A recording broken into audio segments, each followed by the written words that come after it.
dragon power, dragon teeth, dragon tail, burning dragon fire, real live wire, American dragon. Hello everyone! I forgot to mention what I was most thankful for in my last video because there was so much to cover, so I want to let you all know that I'm thankful for my family and all of you who make it possible for me to continue making videos. Even though I haven't monetized my channel yet in any way, your comments and questions help keep me going. They help me stay motivated and make me feel emotionally supported, so thank you from the bottom of my heart. Please share what you guys are most thankful for in the comments. Now with all that mushy stuff out of the way, let's get into this week's guide. The Dungeon of the Forsaken Heroic Mode Floor 1.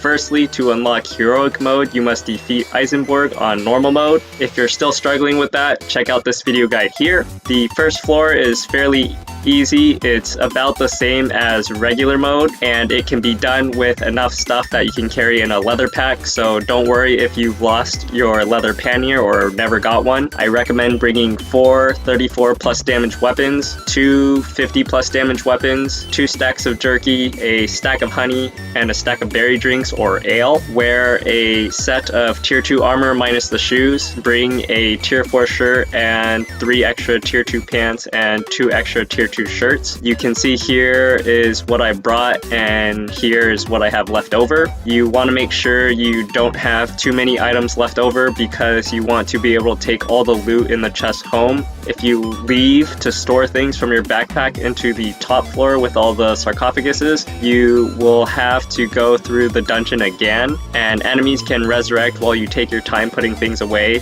and they will all run at you at the same time. Once you select Heroic Mode and unlock the dungeon debuffs will be randomly selected. You will always have these two, 1 life. If you die, you lose all your stuff, similar to farming zones.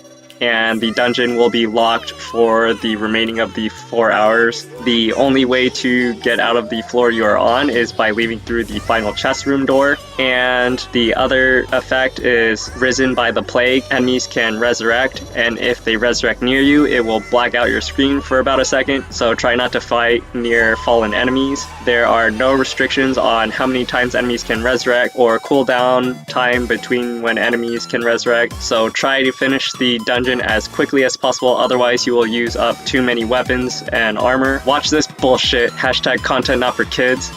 The same plague spawn resurrects 3 times between the 7-minute and 44-second mark and the 8-minute mark. There will also be 2 other effects randomly selected from these 6 effects. Infected air decreases your maximum HP by 30. If you get this, I recommend only doing the first floor in Heroic Mode and wait for the dungeon timer to run out and reset the dungeon instead of trying to do floor 2 and 3. Plague Madness. Enemies have increased movement speed. Agile monsters. Enemies have a 15% chance to dodge your attacks, which does not waste your weapon durability. Creatures of the Dark. Enemies have longer aggro detection ranges. Rusted locks, doors, and chests take 2 times as long to open. And Maniac's Laughter. The dungeon has more traps.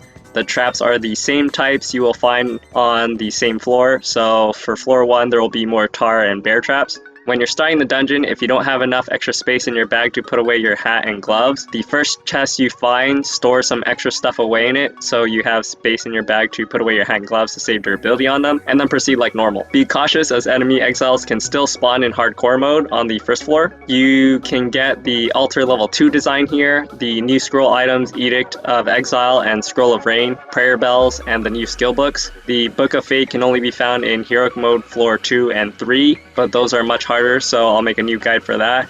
That's all for this guide. Stay tuned for my floor 2 guide by subscribing and hitting the bell for notifications.